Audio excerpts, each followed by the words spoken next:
is a video to show how to set up the approval rules such that no reapproval is required when editing a requisition and the total amount is either reduced or unchanged.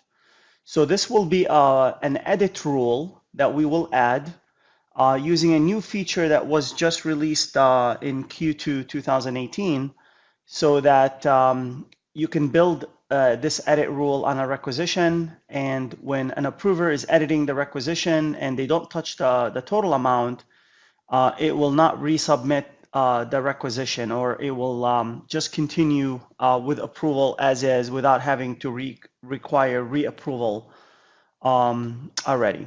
So to do that, in your realm, go to manage approval process,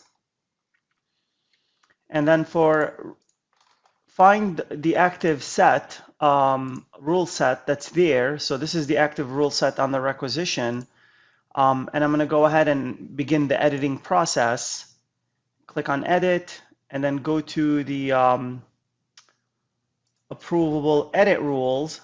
So notice you'll have already several different kinds of edit rules, because this is what allows users to be able to edit requisitions and so on. So what you can do now is you have to create a new rule, and then you have to make sure you put it in the right place, so that if there's any events where you don't allow people to edit, or you need them to resubmit, let's say somebody changes the cost center and you want to resubmit and have it go through reapproval in case they change the cost center, then you want that rule to be further up, because the first one that kicks in, that's activated, it will not go to the next rule. It will just use that rule. So if somebody changes the cost center, then you may want to have a rule here that says if the cost center is changed, resubmit.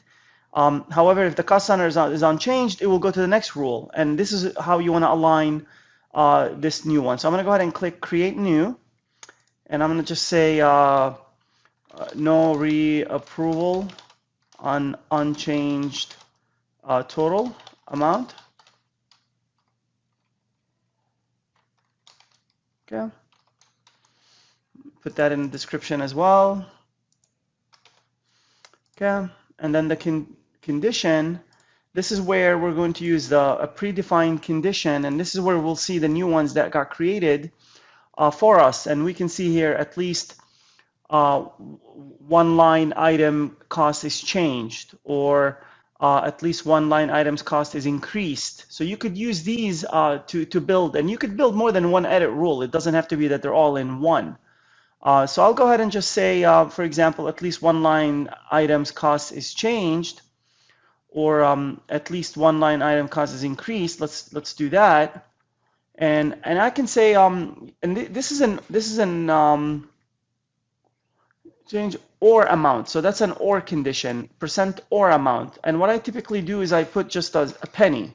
If it increased by a penny, but obviously you could put a tolerance if you wanted, like a percentage, or by a certain amount, and still have it not re-trigger the approval flow.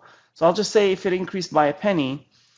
And what I'm going to do is I'm going to say, and instead of all true, I'm going to make it none is true.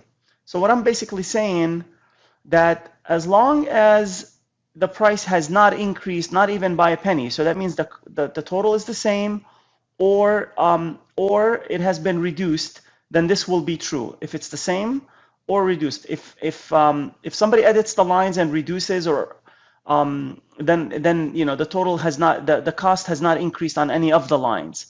And then what I'll do is I can say edit without effect. So I don't want to do resubmit and so on, or not allowed. Just say that as long as the change that took place has not increased, it's the same or has been lowered, then edit without effect.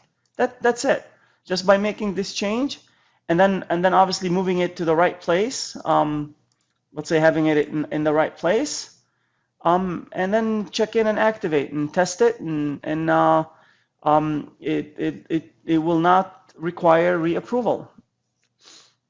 This concludes the video.